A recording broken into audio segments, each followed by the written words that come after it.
look at our planet and realize that this is the only place that we will ever call home, I can't help but think about the crossroads that civilization now finds itself in.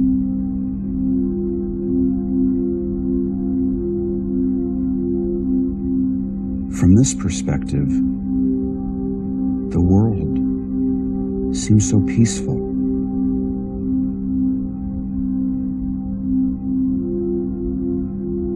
As we look closer, our world is changing.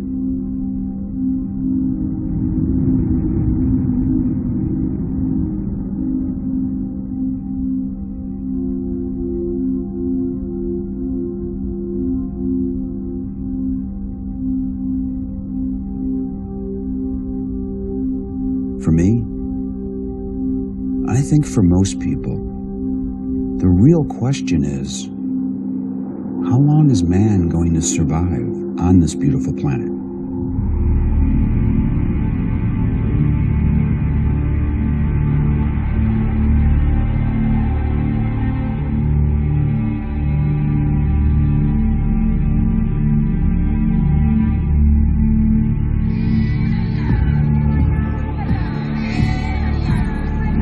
For the last 18 months, I've traveled around the world with a film crew in search of the truth about our changing climate and the future of mankind.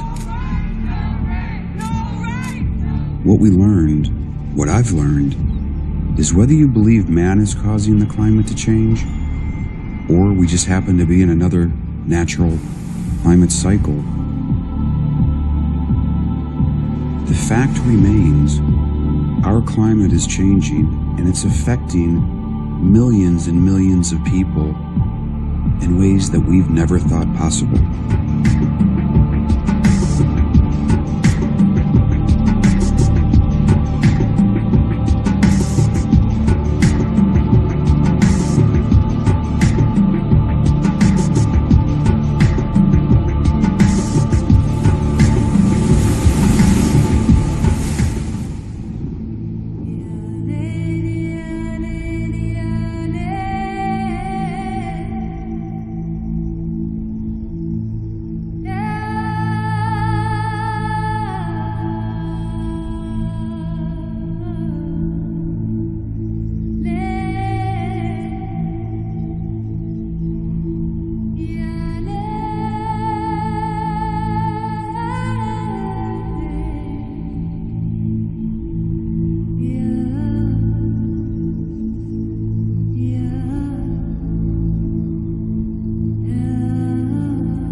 When you get scarce resources, or if you get a change so radical that people can't function, you have huge displacement. Climate change is on a complete collision course right now with civilization as we know it. Everything in nature is related, so overpopulation, competition for resources, food, water, energy, all have an impact on each other. For people who think that climate change isn't to do with them, if they think that, you know, so what if the sea level rises a little bit, I live half the way up the mountain, or I live in the middle of a huge landmass and it's just not going to touch me. Well, they need to ask themselves, do they need to eat food?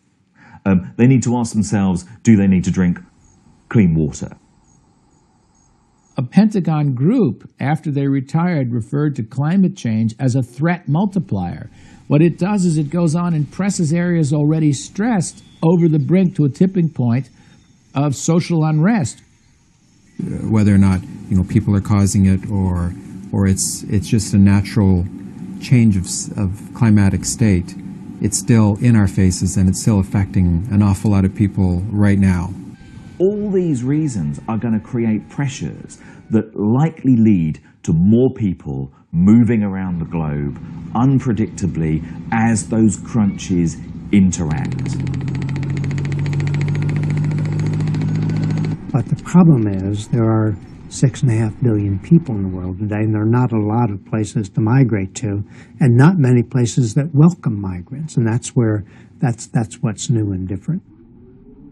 I think if some of the predictions are true, about 50 million people, or God help us, 100 million people come into the United States from different countries because of climate change, there will be great civil unrest. There'll be shortages of food. There'll be shortages of water. There will be climate wars if that amount of people come here. I worry about the young men and women of America just in the next decade or two who are increasingly going to be called on to wear the uniform of their nation and to represent us in climate conflicts, in climate wars, as they grow and develop around the world.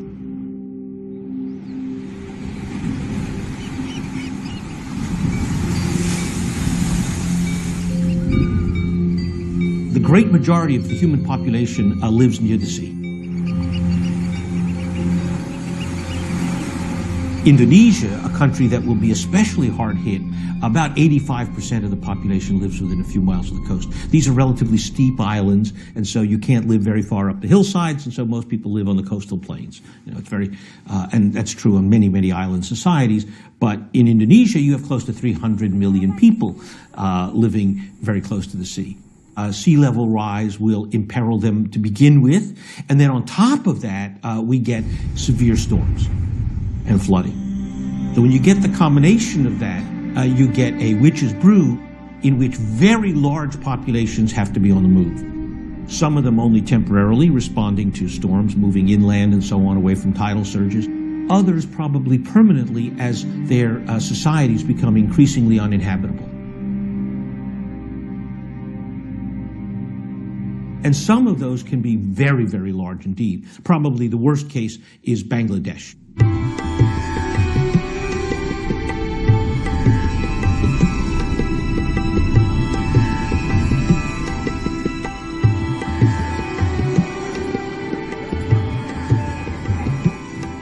Bangladesh, you have over 150 million people living essentially at sea level. A few live a little bit above sea level, but not many.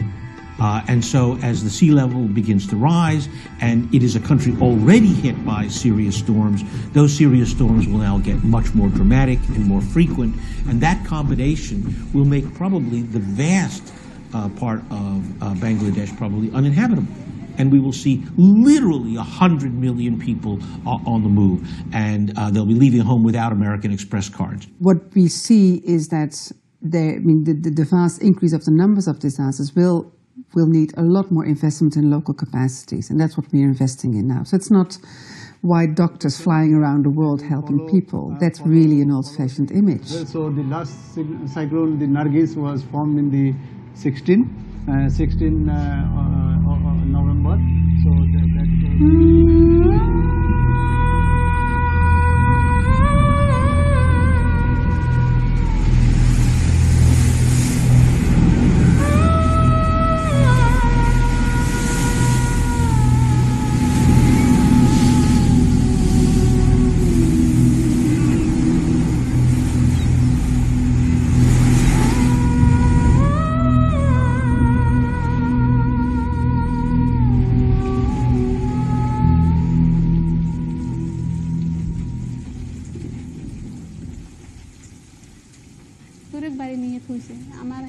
The weather has changed. Cyclone Sidar came all at once. I grabbed my baby and ran outside. The current was so fast, too fast. And my baby girl was ripped from my arms.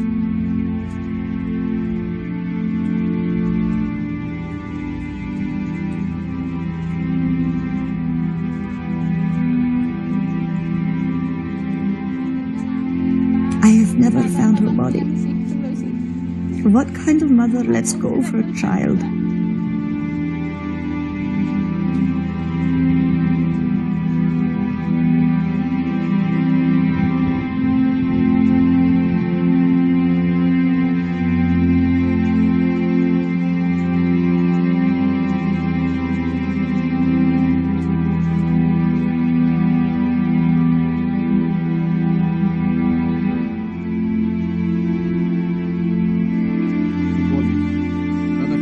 It is a very sorrowful feeling that they could have been saved, but that I couldn't do it. That is a very painful thing in my life. Bangladesh is basically the ground zero of climate change. For Bangladesh, it's not weather, it's not when, it's happening now. If you have a 1 meter rise in sea level, which could happen over in a matter of decades now, a 1 meter rise in sea level, Bangladesh, a country of 155 million people, would lose 40% of its rice land. What's that going to do to the world's food supply, for example? We have virtually quadrupled our food production in last 60 years, 4 times higher. Population has also become 4 times higher. And therefore, our food production is just matches with the demand of the people. Any turbulence, any shortfall creates problem, like in 2007 and 2008. We lost about, say, 10% of our food grain, and now we have to import it.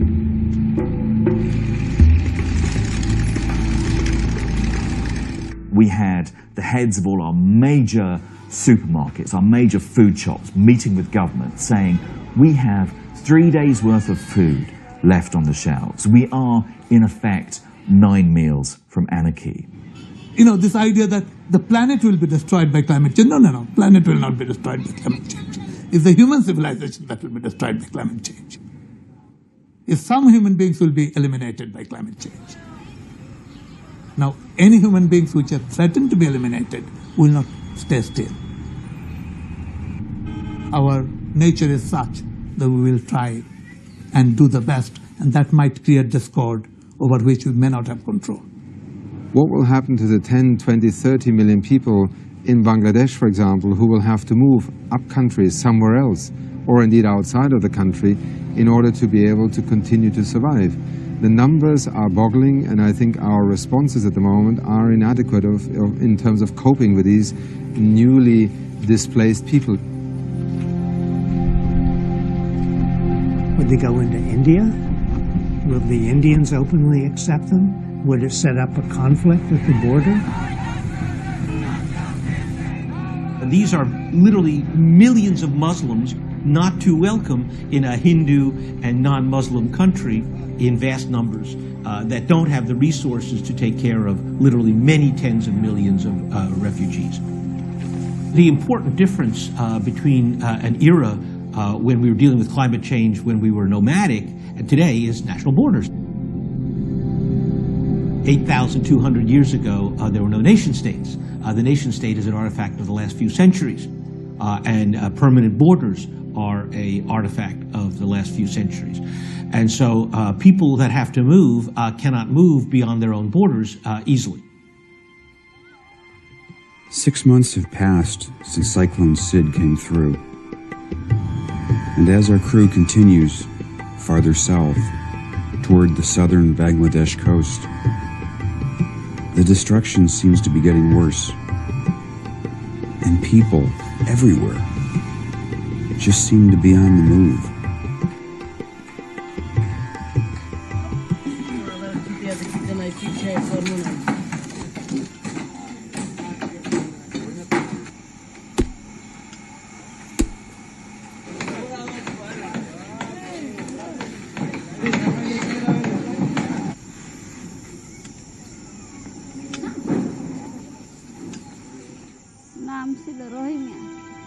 Nature is now at war with us.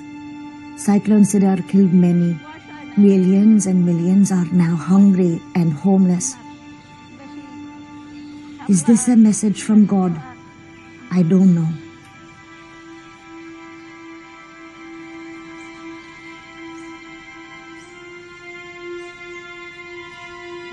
I am an old, lonely, and scared woman who knows nothing.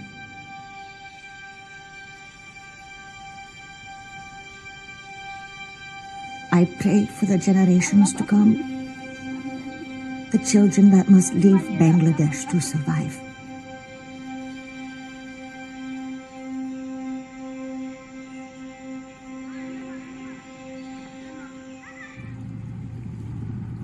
The crew decided to take a all-night boat trip. It's like 14 hours up the river. And we'd fly out of Dhaka tomorrow and head to the South Pacific. And I can't help but think about this one individual that I met in one of the villages that was flooded yesterday. As we were leaving, he came up to me, and I think he was like probably 7 or 8 years old. And he asked me if I would do him a favor. And the favor was, when I get back to America, would I tell everybody that Bangladesh is not going to survive unless America helps them?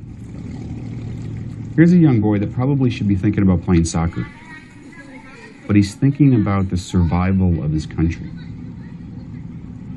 When I left Los Angeles to fly to Bangladesh, I told a bunch of my friends who are my age, I don't think half of them could pick out Bangladesh on a map. But this 7-year-old boy, every day, all he thinks about is whether America is going to save his family, his friends, and his country. If ultimately you lose your nation goes underwater or becomes unlivable, you're not a temporary refugee, you're permanently relocated. And then you have to grapple with the question, what happens to the exclusive economic zone that country had? What happens if that people have a perfectly understandable desire to carve out a new corner of the world in which they can still think of themselves as a nation? We already understand the deep, lasting and seemingly unsolvable problems of creating a country in the Middle East and all the tensions between Israel and its neighbors. What happens if you get another 30 nations ultimately losing their nationhood and wanting to find a new corner of the world? And right now the politics is saying, show me the catastrophes. And everybody who's in science is honest, and they say, well, no catastrophe is just due to humans. It's due to a combination of factors. You see, well, when it's just due to humans, we'll do something about it. But by then, it's too late. So what we're doing is performing an experiment in a laboratory, except it's laboratory Earth, and we and every other living creature is along for the ride. Climate change is about upheaval. Upheaval is the enemy of security. So we're going to have to rethink climate change as being some remote environmental issue that the scientists will work out over there, because it's going to touch upon every aspect of our lives.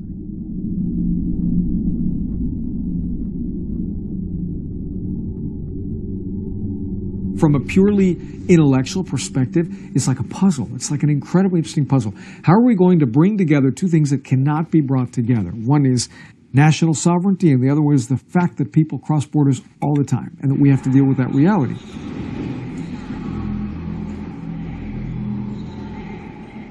What sometimes worries me about this process is that it's all about people in suits in conference centers talking about a global policy response, and the human face of it isn't evident in those negotiations, isn't clear enough. What it's fundamentally all about at the end of the day isn't sufficiently on the minds of the people that are conducting these negotiations. The president of the Maldives was quoted in the international press a few weeks ago as being willing to explore the idea, if I understood it correctly, of looking for new real estate for his country. And I say that in maybe a very colloquial way, but I think it really raises the question, can you move countries? We are already seeing a number of these nations trying to negotiate, if you want, alternative places for their populations to move. It's an extraordinary prospect in the sense that in the 21st century we are at a point where whole nations will have to essentially cease to exist. The most vulnerable groups are the ones that already are marginal because of social and economic grounds, poor islands, small island states. And now you add on top of that rising sea level an increasing likelihood of more intense hurricanes, and their entire future, their entire culture is in jeopardy. It's estimated with sea level rise that in the coming 20 to 30 years, 42, maybe go up to 50 small island developing states could fully disappear.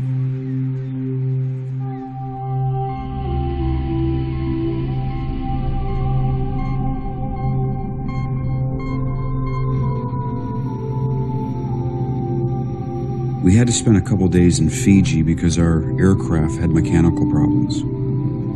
We took off this morning and have pretty much been flying over water the entire time, but now if you look out at that tiny strip of land, that's actually where we're headed, Tuvalu. A country that many people say will be the first country to go completely underwater because of sea level rise.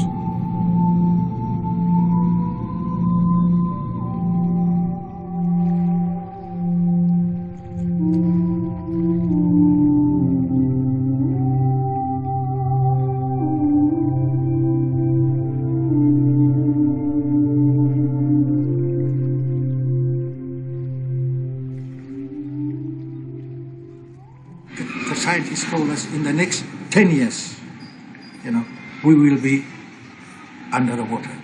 Some of the islands, small islands, have been washed away by the current. Since last time I was here about a month ago, there's definitely a lot more trees that have fallen over up in this northern tip of the island here. Certainly wasn't this significant or dramatic, that's for sure.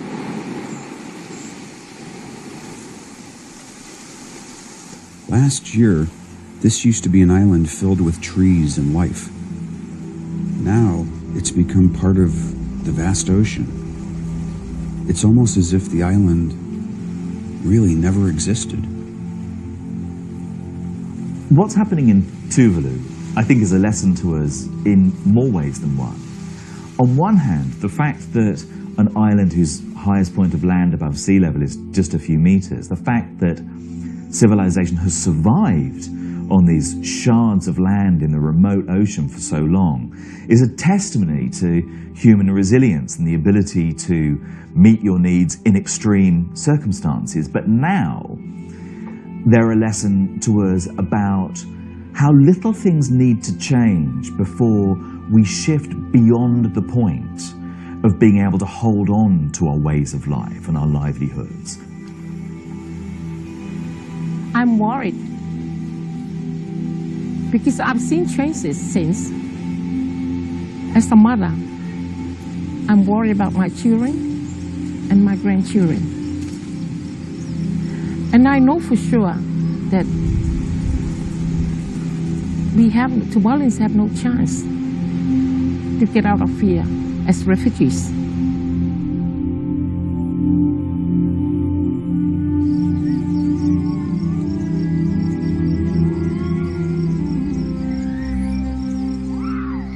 Years ago, 20 years ago, nature is a very, very nice friend. But now, nature becomes enemy for our life.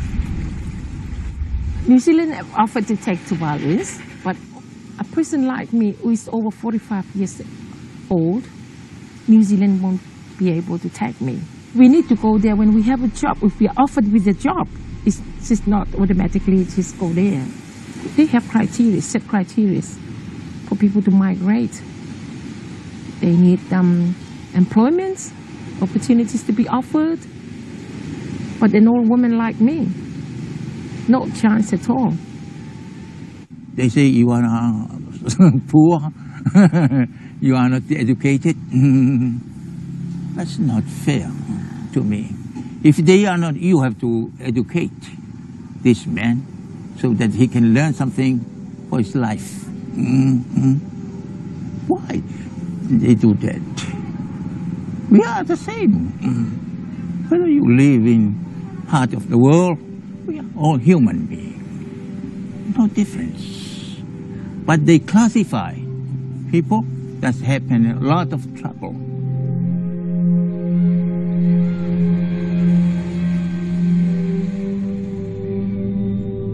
As we take off and you kind of, I don't know, really get a good look at just how narrow this country really is. It's unsettling leaving these people here. These people are going to go underwater. And that poor grandmother, because she's over 45 years old, is probably going to have to swim for her life. I think these are really the human faces of climate change that we should be aware of. The universe is one family. I mean, we are part of one family. Anything that happens to the human face of another part of the family, anywhere else in the world, is something that's a slap on our faces. And I think we have to be aware of that. I think we have to have a much better system of helping refugees across the whole planet. What we do right now is pretty miserable. If you are persecuted on account of your race, your nationality, your ethnic origin, your religion, your membership in a particular social group, your political opinions, you can go to a different country and that country will generally accept that they cannot send you back to be persecuted. But if you flee your village being destroyed because of a tsunami or crops failing and therefore you can't find food for your family, then at that point you don't have any special protections under international law. We've had lots of civilizations collapse in the past, in part, all of them from environmental causes. And now for the first time we have a totally global civilization that is moving towards collapse for environmental causes in part, and we don't have any system of governance to deal with the entire planet. Is the present definition of refugee too limited? Have circumstances changed so that we have to think differently about refugees? If we have millions of people who are displaced by changes in climate and they are left homeless, they're left without any real lifeline, then the United Nations has a responsibility toward those people.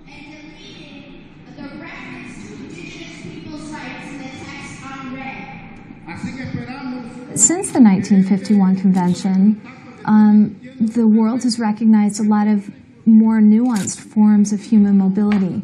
There are internally displaced people, people who are under great duress but may not make it across the border. There are people who just barely cross over the border because they're just trying to make it to the next water hole or to the next feeding place, or however you want to think about that. And then there's international migration. So yeah, at the end of the day, here's what we're dealing with. We're dealing with the fact that there's a gap between what the law provides and what the world needs.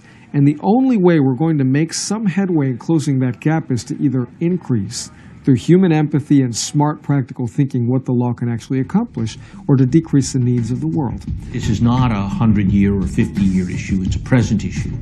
And it isn't one of gradual global warming. Indeed, the global mean temperature may be rising, but what we are already beginning to see, and will see with increasing frequency, is more weather extremes more often in more places. And by weather extremes, I mean things like extreme storms, I mean extended droughts, I mean big floods. It's all about water. Too much and too little.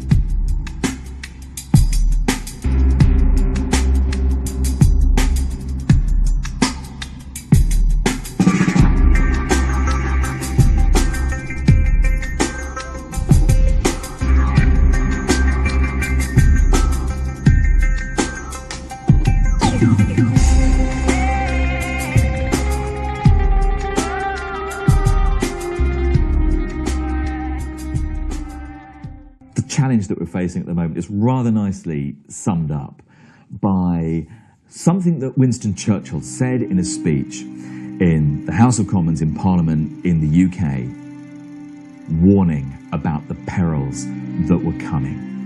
And he said, the era of procrastination, of half measures, of soothing and baffling expedients, of delays, is coming to its close. In its place, we are entering a period of consequences.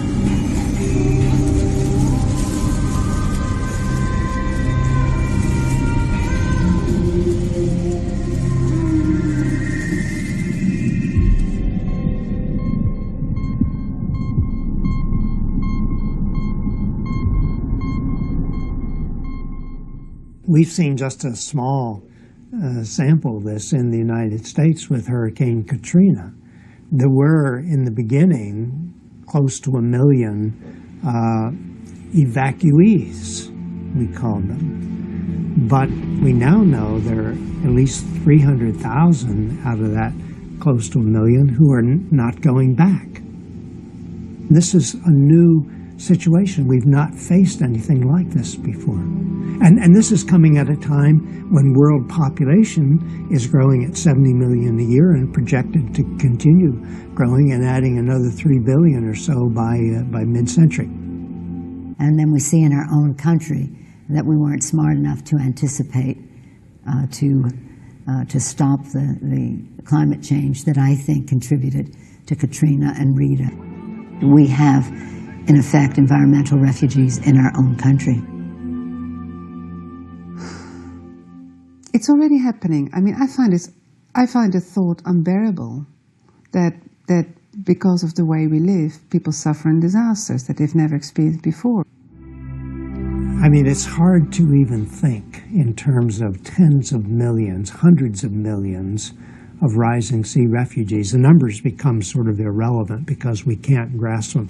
We can now see the effect of 300,000 refugees, climate refugees from New Orleans and the Gulf Coast generally. And most of New Orleans and many of these small towns in the Gulf Coast will never be rebuilt. I mean, for one thing, if you want to build there, you ought to have insurance. But insurance companies are not eager to write insurance policies for new homes built in those areas. So the market is beginning to work against the reconstruction of New Orleans and some of these other small towns on the Mississippi Gulf Coast.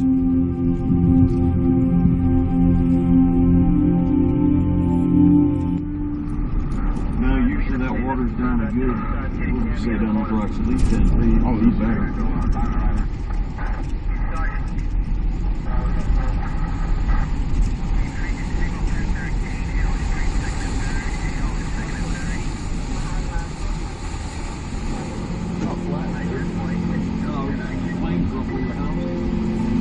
You know, last night when Hurricane Ike landed, I was on Galveston Island, smack dab in the middle of the eye of the storm, as they say.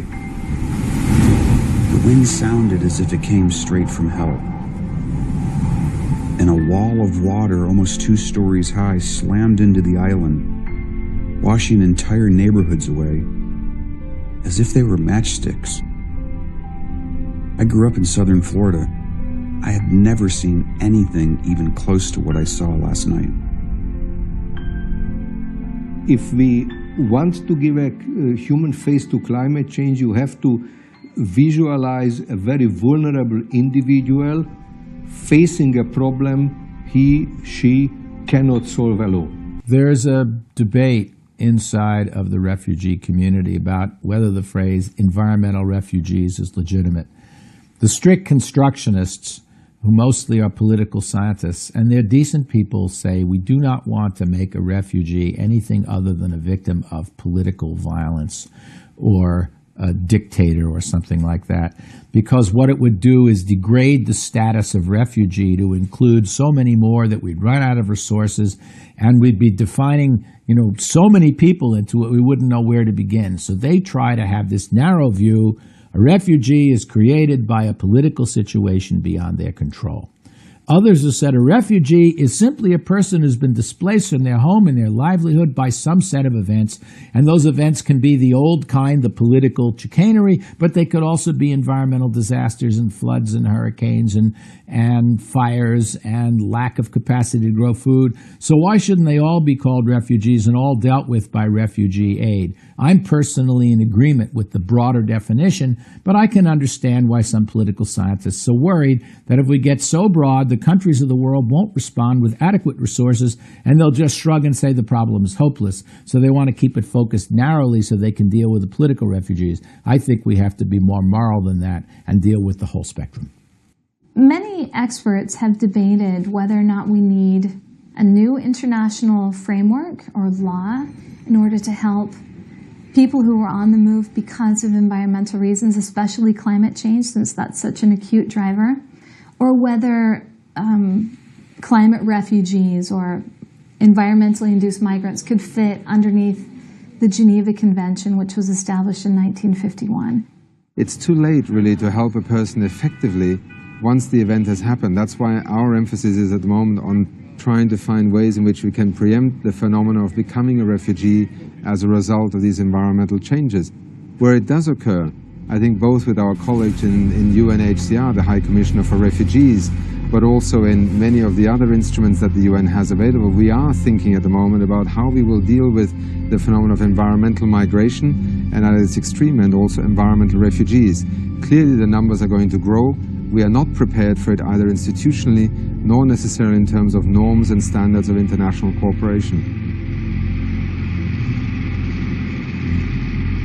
This will be a huge challenge for many communities, especially if the particular land that you used to live on will be gone. If for example, like in Shishmaref, the island in which they're living now and where their dead are buried is eventually going to go under, there will be a huge temptation by many community members to kind of move the deceased. Moving our cemetery and stuff like that. I mean, yes, it would be nice to do it. But I think we put them to rest, and they're resting.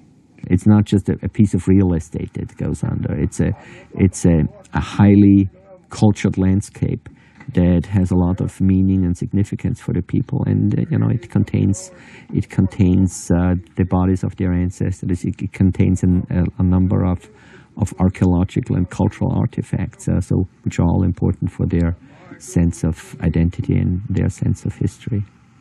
Everything we fought for back in the days is all going to be gone. Could all be gone in one storm.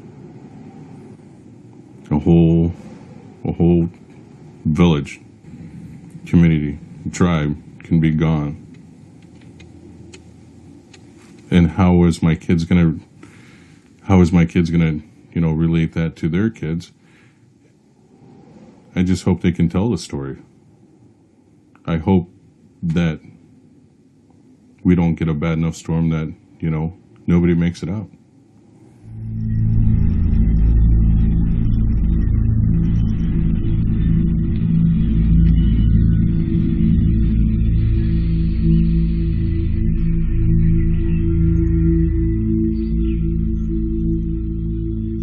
The latest data on climate change, the observed trends, tell us that from August 2008, there's 100 months left before the world enters a new, more perilous phase of global warming, after which it becomes pretty much a game of climate roulette about whether or not we'll be able to stop runaway climate change.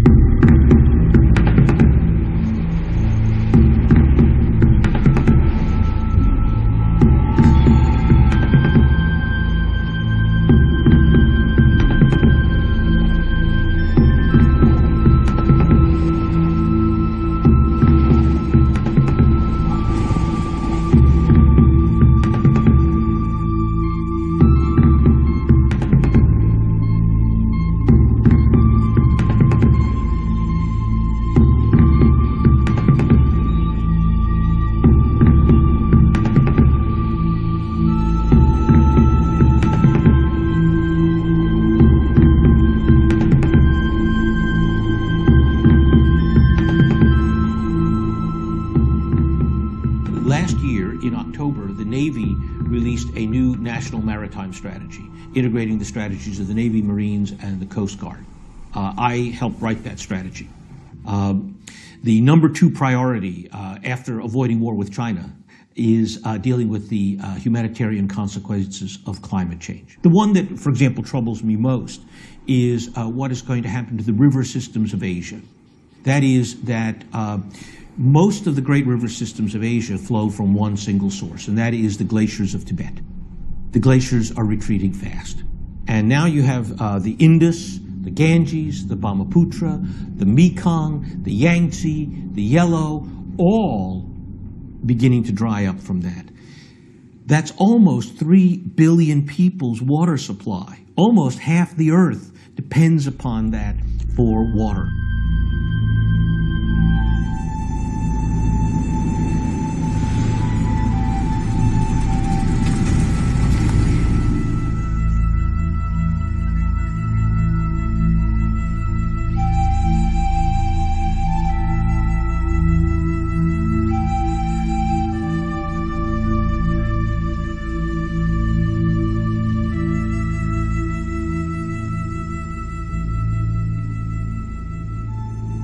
Now, there's another set of refugees that's being generated as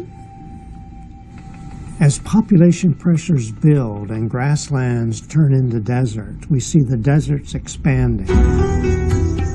Since 1994, the Gobi Desert has swallowed 25,000 square miles of farmland. The desert is now within 100 miles of Beijing. Millions have fled, giving birth to environmental ghost towns and temporary housing, known in China as ecological government housing.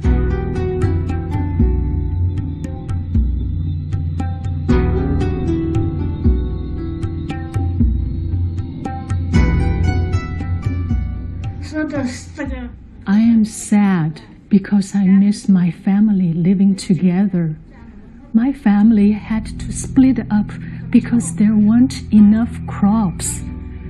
In old life, we were poor.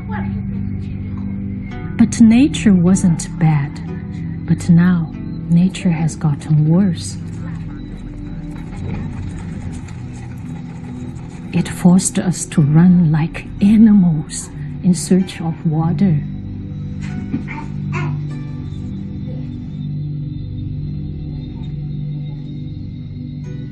We know that with each 1 degree Celsius rise in temperature, 1.8 degrees Fahrenheit, that grain yields on average decline about 10%, yields of wheat, rice, and corn.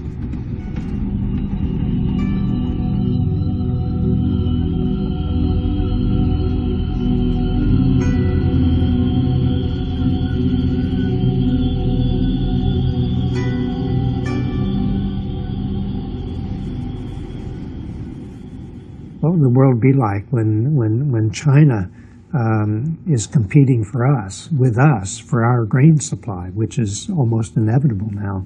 I mean, it'd be tempting to say that 1.3 billion Chinese, we're not going to let them compete, with us for our grain supply. The problem is China's our banker now. They're the ones financing the U.S. fiscal deficit every year. So there's a limit to what you can do, what you can say to your banker. Humans use the resources they have. So mountain glaciers, which then give them water, are all part of the resources for irrigation, for drinking, for other things they need. The trouble is that while the mountains go through melt phase, they actually get more of a risk of flood. The snowpack's now melting about 2 weeks earlier and more rapidly than it did 100 years ago. So it's ironic. You have a higher probability of drought in the summer when it doesn't rain and when you desperately need the water you saved in the reservoirs, and a higher probability of flood in the earlier spring because you get that surge of melt. So when you live high in the Andes or high in the Himalayas, you're in the moment facing more risk from flooding as those historic glaciers that took hundreds, if not thousands of years to build are melting at unprecedented rates.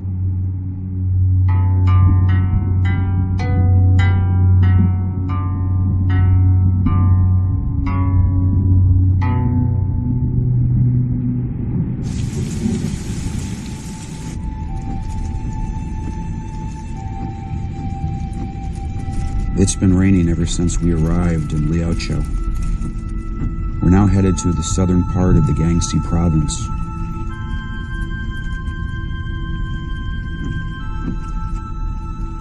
Last night after dinner, I overheard a couple of the crew in conversation trying to figure out what would be worse for mankind, man causing all of this destruction or nature.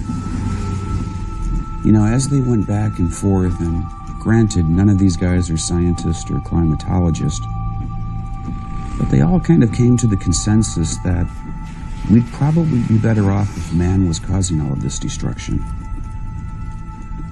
They all kind of agreed that if man wasn't causing this, and this was a natural climatic cycle that was causing this mass migration, how in the heck were we supposed to fix it?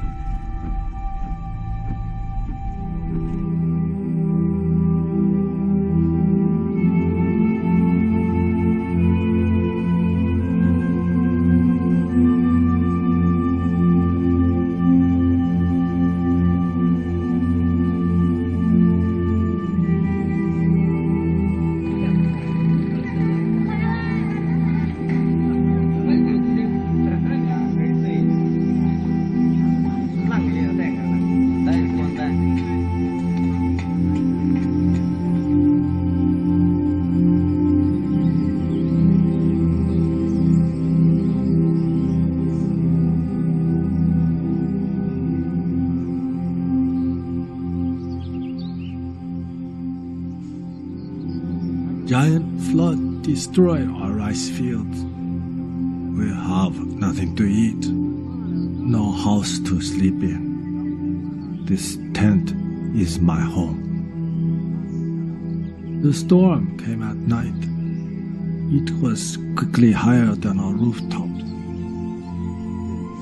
I swam to my daughter's home, but it was gone. Their bodies have never been recovered.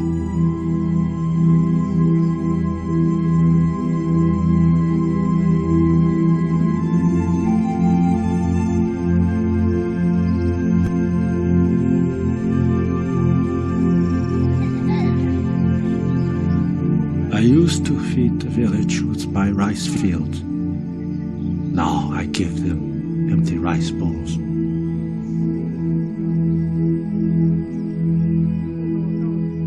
I am a failure to my own people.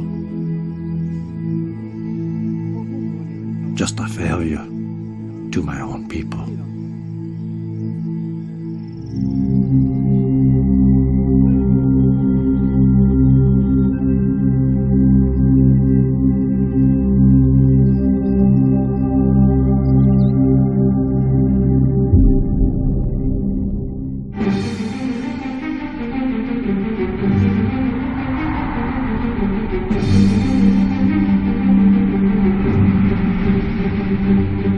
I think, first of all, if you talk about carbon loading of the atmosphere, you have a much easier conversation because it's so clearly visible that it's happening in terms of scientific data.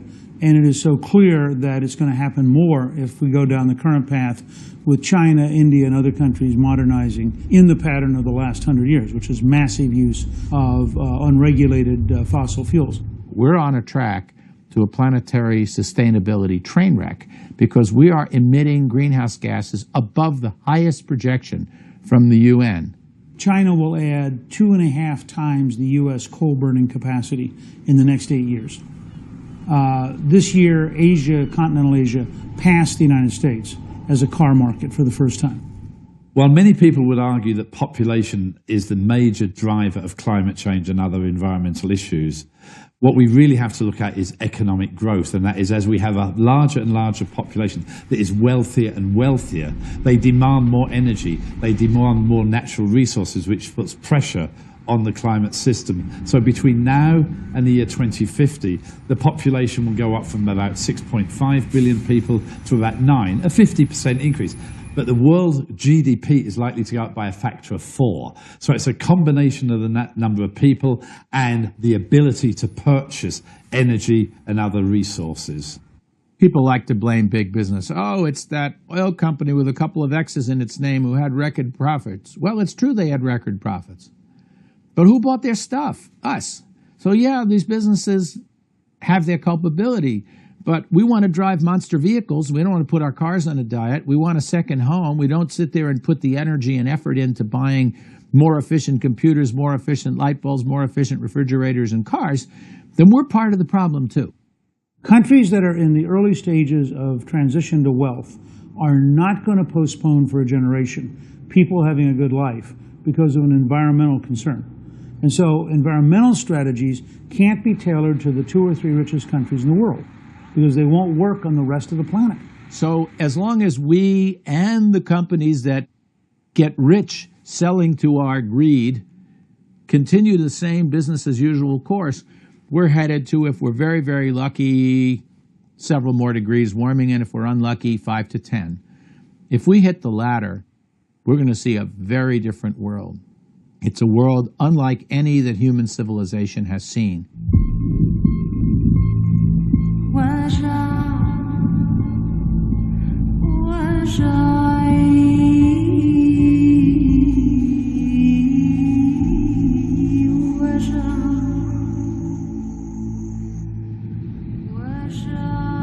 Flying over Lake Chad, you can see just how vast the dried lake bed is.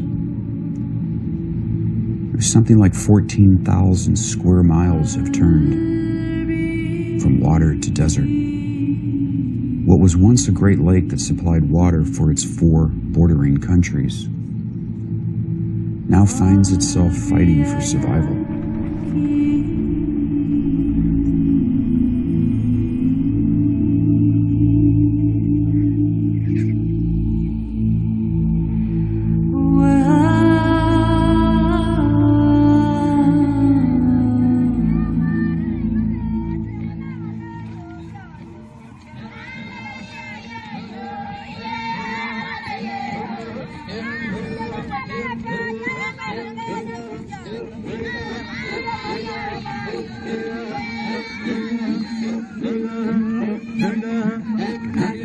We think it's just only God, and both God, because if there's, the God make the climate, so actually we just think all the solution is just from the God, as we think, but we don't think about the human, how can cause about that.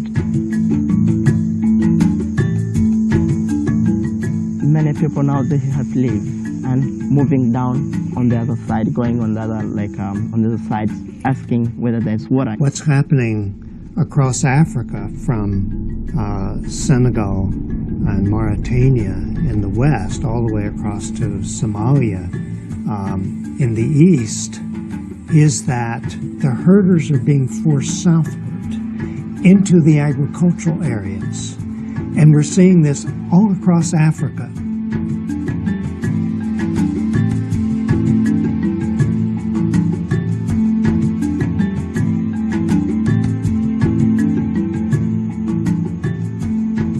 So because drought is such a problem in the area, then water potentially is the source of quite a few conflicts in the region.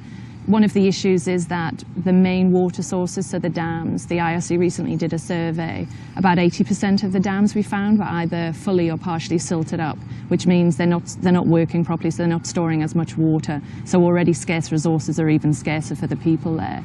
So this is creating conflicts between people who want the water for human needs and people who want the water for cattle. If we were to see what's going to happen to Africa, by 2020, as early as that, we would have about anywhere from 75 to 250 million people who would be affected by water stress as a result of climate change. Which is not to say that you don't have water stress in Africa today, you have it on a large scale. At the moment, Europe is spending millions to defend itself against immigration from Africa. Where are those 250 million people going to go? Can they be stopped at the borders of Europe? And what are they going to do to try and get in anyway? I think there are relatively few truly bad people in the world. There are lots of desperate people. And I think that one of the profound consequences of global climate change is that the number of desperate people is going to increase dramatically. And these will be prey to the truly bad people. A lot of men had been migrating away to earn money to send back to the family. Women, children, and elderly people were left behind. And human traffickers had apparently seen that pattern of vulnerability and had begun to prey on those people who were left behind, which is an indication to me that we need to know a lot more about the links between vulnerability and climate change. People shouldn't have to be enslaved because of climate change. And yet it seems that these kinds of stressors are pushing people to the extremes of existence. So to me, what is happening in Chad, in Darfur, currently in Congo, these are signs, symptoms of things to come. Many people think that Darfur is, in a sense, the first climate civil war or war, whatever you call it in the end.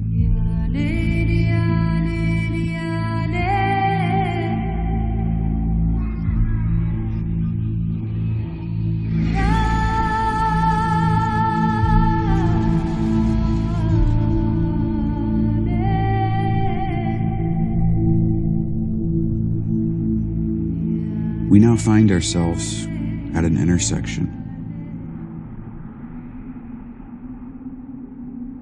An intersection that has overpopulation, overconsumption, lack of resources, and a changing climate, all colliding with each other for the first time.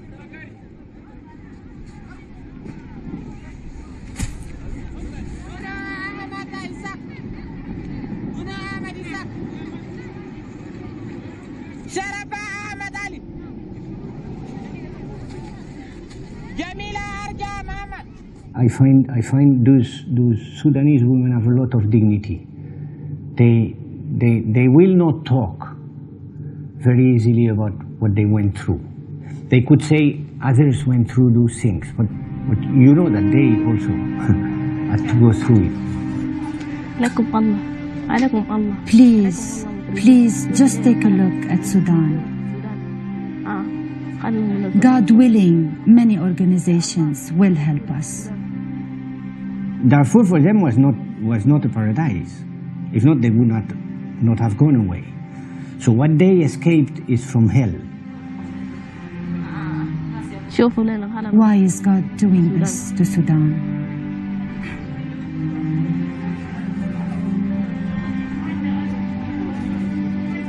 Remember, many of these women we hear have also been raped, so they are traumatized, and especially, as you know, it is in a Muslim culture, so it must be extremely difficult for them. You could say, well, but what about the dignity? What I have never seen, and don't take it as a joke, it's true.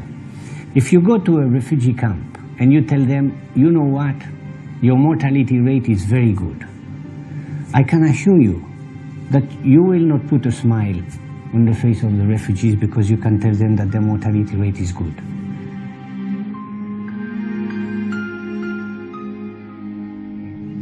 You have to be very, very sensitive. Each and every one of those individuals, you should see them as your brother, your sister, your son, or your daughter. I would like somebody to tell me of one conflict in the world that is not over resources, because there are too many of us, over 6 billion plus, and there is only so much land. There is only so much water. There is only so much resources on the planet. And as we continue to compete, conflicts will continue to mount. But when they come, we say it is ethnicities. So in Darfur we say it's the Arab tribes fighting the African tribes. It is Muslims fighting Christians. It is this tribe fighting the other tribe. But essentially what is happening here is that we are competing over limited resources.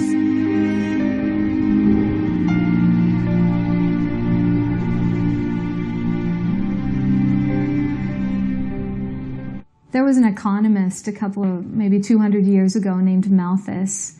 And Malthus had the idea that as human population grew and as natural resources, particularly food, was limited, that people would either die of disease or get in battles and then they'd kill each other all off. So this kind of Malthusian idea of climate wars has come up again and again. So we already have a world with powder kegs distributed throughout, having nothing to do with the environment. Now we come along, we degrade the land, we change the climate. The threat of refugees as a consequence of climate change is an enormous national security issue.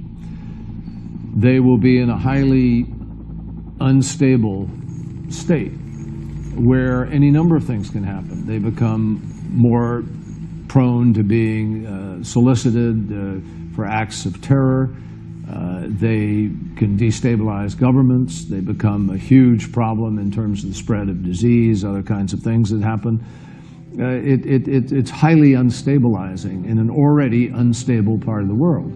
And I think the fact that the Norwegian Nobel Committee gave last year's Nobel Peace Prize to the IPCC and Mr. Al Gore is a clear reflection of the fact that they see the link between climate change and danger to peace. About 4 years ago, maybe 5, we were asked by the Pentagon to undertake a study of climate change's national security impacts. This was the first time that they had thought about that. Well, look, when the Pentagon begins to think about what might happen as a result of issues that have historically been understood to be domestic, like environmental regulation, that's a clear indication that we have to start taking something seriously. A study of this sort has nothing to do with U.S. climate policy, has nothing to do with the White House, has everything to do with contingency planning for the military. if we had 500 million people that become climate refugees, you're really asking for catastrophic conditions. But on the other hand, if you had just maybe 50 million in some parts of the world, that may be enough to spark a world war.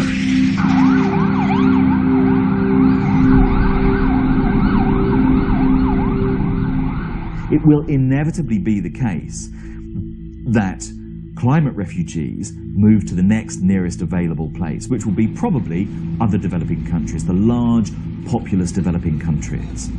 Now, those countries are already having a hard time. You add the burden of dealing with large influxes of population, and you're going to see a global domino effect of stresses and strains, of conflicts and flashpoints, which will inexorably and inevitably find its way to the doors of countries in Europe and North America. I'm not optimistic. It's so huge. It's so big that's coming our way. It's almost beyond comprehension. I mean, consider the concerns we have in this country about a few million people crossing the border from Mexico. They'll get lost. I mean, they'll be trivial by comparison with the people migrating from Africa, from India and Bangladesh, Vietnam, China. As climate change creates uninhabitable situations, even refugees from within the United States. I mean, a 3-meter rise in sea level in Florida is half the size it is today. Florida is one of our most populous states. Where are those people going? Some of them are going to Indianapolis. I mean, they'll go anywhere they can find a place. People certainly worry about the effects in their particular area. There are going to be more hurricanes, more tornadoes in Tornado Alley. I live in the Gulf Coast. How's that going to affect me? There are going to be more mudslides in California because of all the rain. And all those are real concerns, and that is going to be part of it. But a much larger concern is, the estimates of the amounts of people that are going to come to this country. It makes perfect sense that countries in conflict will move to countries with no conflict. But once they arrive in those countries with no conflict, like North America and Europe, those countries are soon going to find themselves in conflict. How will America handle all this? More importantly, how are you going to handle all of this? So either a country like the United States is going to have to offer up some of its space to take climate refugees, or the quid pro quo would be, if they didn't want to take 30, 40, 50 million climate refugees, they should be offering up the financial and other resources to enable other countries to be able to absorb climate refugees without the absorption of those climate refugees creating ungovernable states, because they're overwhelming the infrastructure, they're overwhelming what any government can deal with. But it's one thing or the other. You could set up a quota system, you would say. People would have to take on board, people would have to welcome refugees according to the quota of past emissions. So if the United States have contributed 25% to the change in the atmospheric greenhouse gas concentrations, we would have to take up 25% of all the refugees. I think this is a fair suggestion, actually. It would simply be one man, one vote, one emission, one refugee, and so on.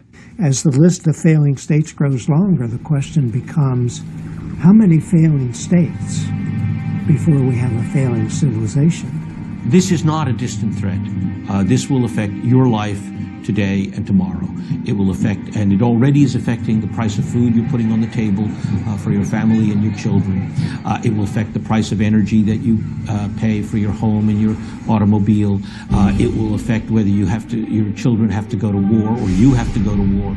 It will affect what the cost of living here is in America more generally. It will affect our ability to protect our own borders.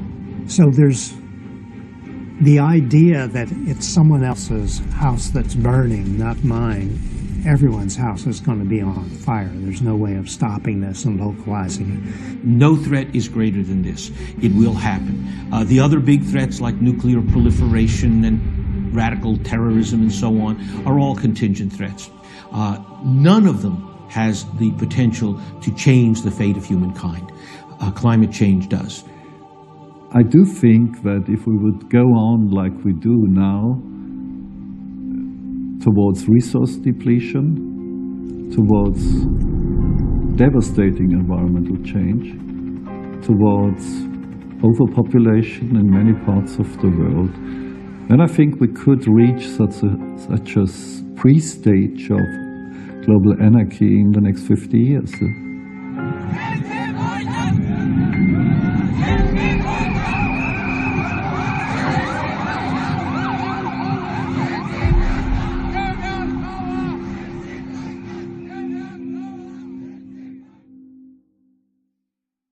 There's a famous poster from wartime Britain which pictures a typical middle-class living room, a man sitting in his armchair holding his pipe, children around his feet, and one of his children looks up to him and says, "What did you do in the war, Daddy?" It was a way of trying to rouse people's sense of responsibility, that they too should be fighting the good fight in the war. I worry that in 50 years' time, future generations are going to turn around and say, "What did you do in the climate war? What did you do to try to make sure that I would have a world fit and peaceful and decent to grow up in?" When I turn around and look at my own daughter now, try as I might with all the work that we're doing, I look at her and think, we are not doing enough. We are not bringing about the change that we need to bring about to preserve a decent future for you. And I've run out of words at that point. A parent or grandparent who loses a child on the battlefield in a climate war that never needed to be fought will feel in a profound, personal way the loss associated with our failure to act and our failure to go green. How did we get in this mess? Too many of us demanding ever increasing traditional standards of living. That means too much consumption. Not sharing with people who then think they need it too, and not investing enough to invent our way out of the problem. Every single one of those factors, population, affluence, technology, and political will, can all be fixed if we want to. We're at a point now where the challenge is no longer to save the planet. The challenge now is to save civilization itself. And that is not a spectator sport. We all have to be involved. The only way that we can deal with the problem of environmental refugees is through prevention of the problem. The key here is to take the steps now to deal with some of these issues so that we don't run out of the water, so that we don't disrupt the capacity for growing food and the other things we need to do. And that takes planning and leadership. If you're a climate skeptic, I hope and pray you're right. Because if you stop us taking the actions we need to go to a low-carbon economy because of your skepticism, you will have ruined the Earth for several generations or most generations in the future. So the climate clock is now ticking very, very loudly. And if we want to not play that game of climate roulette, we need to be seeing rapid, dramatic cuts in greenhouse gases in the advanced industrialized countries like Britain and the US. I believe that you incentivize change dramatically faster than you punish change. We did not get to the Transcontinental Railroad by raising taxes on the stagecoach. We got to the Transcontinental Railroad by having huge rewards for building a railroad. We didn't get to the use of airmail as a subsidy to build airlines by punishing railroads. We got to it because we made it so desirable to run an airline that lots of people went out and started their own airline. We know that we can address this issue provided we address it in a balanced way around the world. If we address it in a way that only creates economic distortions, only causes companies to move from the United States to China or from Europe to India, basically nothing will be solved. We'll just be creating emissions in a different place. Waste is the product of faulty design. If we design the system right, there won't be any waste. And that's the challenge. We can have a big effect in how we use our water around the world in radically reducing the amount of water that we use to irrigate fields by very small upgrades in technology. This isn't really high-tech or anything like it. I mean, it's just slight changes in irrigation technology, and we can have a huge impact. In the Algerian desert, there's enough harnessable solar energy to power the world economy. Now, it almost sounds like a mistake, but I mean, another way of saying that is that the amount of sunlight striking the Earth in 1 hour will power the world economy for 1 year. Or in the U.S., DOE back in 1991 pointed out that North Dakota, Kansas, and Texas have enough harnessable wind energy to satisfy national electricity needs. And, you know, when they came out with this, we all said, wow. But in retrospect, it was a gross underestimate because it was based on the wind turbine technologies in 1991. To get 40% of the world's electricity from wind, we would need to build and install 1.5 million wind turbines between now and 2020. Sounds like a lot, but we already have over 100,000 wind turbines in operation, so it would be a 15-fold increase. 1.5 million wind turbines is not a lot in terms of manufacturing capacity. We produce 65 million cars every year. We're talking about 1.5 million wind turbines over the next dozen years. We could produce those wind turbines in idled automobile assembly plants in the United States alone. We can meet this challenge. We can transition to a low-carbon economy. We didn't even know about computers 50, 60 years ago. Today, we can't even imagine society without computers. We can't imagine society without internet. We can't imagine it without the modern drugs. Why are we still producing our energy and using it in the same way we did 100 years ago? The young people I see here at Stanford really do care. They're not just careerists out to get the maximum amount of income. They routinely turn down jobs in some industries which they think would produce products that they don't believe in. And that gives me a great deal of hope. I'm optimistic about the future of humanity and the future of the planet because I've seen an unprecedented increase in awareness about issues like climate change, the extent of knowledge, particularly among young people. We can invent our way out of this problem with a few $1 trillion in investment over a period of time. And that sounds like a lot of money, but it isn't, because the world economy every year now grows $1 trillion. That's an extra add-on of $1 trillion every year. So if it costs us $1 trillion over decades to fix this problem, it's 1/10 of the growth rate. What kind of moral people are we? Let's get on with the job. Do what you can today. What can you do today? Can you buy an energy-efficient light bulb? Can you buy 2 or 5? Do that. Can you put some weather stripping around your doors and windows? Good. Do that. Can you buy an energy-saving thermostat? Good. Do that. Can you ride a bike when weather and fitness permit? Absolutely. Do that. Is there public transportation near you? Yes. Do that. Home gardening, home composting, all those things that I mentioned are dirt cheap. Very inexpensive, every single thing I said, and you will save money from that. And then if you want, if you enjoy the fruits of your labor and the money that you're saving, maybe then you want to move up the ladder and buy a solar oven. Maybe you then want to buy a rain barrel to collect your rainwater. Lots of electricity is used to pump water around California and anywhere. So you can bit by bit save electricity, you can save water, you can do all these things by doing it in the right order, by starting small and doing something today. But we must all act now. Now is a moment of opportunity. This is not a threat. This really is a moment of opportunity. It's a last call for humanity.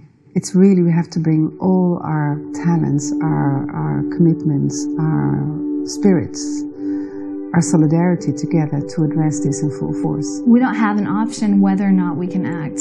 So why not do it now? It's very, very difficult to think about how to answer the question that will be asked, which is, why didn't you do something when there was still time? And so far, the best answer that they're going to get is, well, we wanted to leave you richer and you'd figure out what to do with it. And that's what you'll hear from the opponents of climate policy. We're moral. We're leaving our grandchildren richer. What about the extinction of species, the destruction of culture, the diversity of culture and nature? If anything is wealth on this planet, it's that. And the single most important thing is for each of us to become politically active. Form a political organization to send a message from strength, not just one of you, to the political world that you're expecting them to make a difference on sustainability agenda. I think that because it became a right-left fight, we frankly just got paralyzed, and I think that's wrong. We ought to be able to come together, not red versus blue, but in a red, white, and blue way. It's really more like a wartime mobilization than anything else. And I take a lot of encouragement from what happened in this country in 1942. President Roosevelt gave a State of the Union address in which he laid out arms production goals. He said, we're going to produce 45,000 tanks, 60,000 planes, 20,000 artillery guns, and thousands of ships. People were staggered by these numbers. No one had ever seen numbers like this before. Roosevelt and his colleagues realized was that at that time, the largest concentration of industrial power in the world was in the U.S. automobile industry. So after his State of the Union address, when he laid out the arms production goals, he called in the leaders of the industry and said, because you guys represent such a large share of our industrial capacity, we're going to rely heavily on you to help us reach these arms production goals. They said, well, Mr. President, we're going to do everything we can, but it's going to be a real stretch to produce cars and all these arms too. He said, you don't understand. We're going to ban the sale of private cars in the United States. And that's exactly what happened from the beginning of April 1942 until the end of 1944. Nearly 3 years, there were essentially no cars produced in the United States, and we exceeded every one of those arms production goals. So it didn't take decades to restructure the U.S. industrial economy. It didn't take years. We did it in a matter of months. If we could do that then, we can restructure the world energy economy now. Where you live, in a big country or a small island, we are the same. Human race, no difference. If they suffer, we are suffer too. No difference.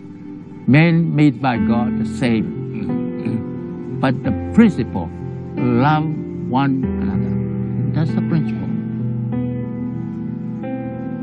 Whatever different in color, different in language, different in custom, but we are one.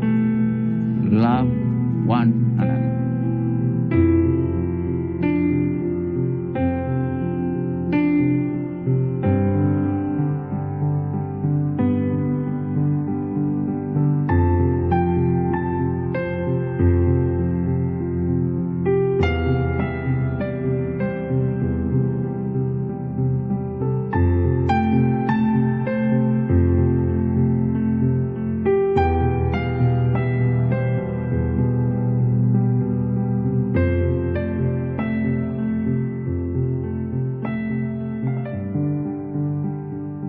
Tell the leaders of the world to think about us.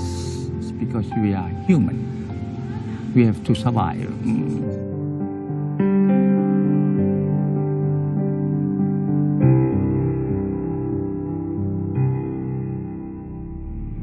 So in the end, much like as in the beginning, what is the fate of mankind? As history looks back at our time, will we have solved the challenges of 10 billion people living in a crowded world with limited resources and a changing climate? Or will our children be forced to survive in a world much more hostile than the one we live in? I believe that we are the people that future generations have been waiting for.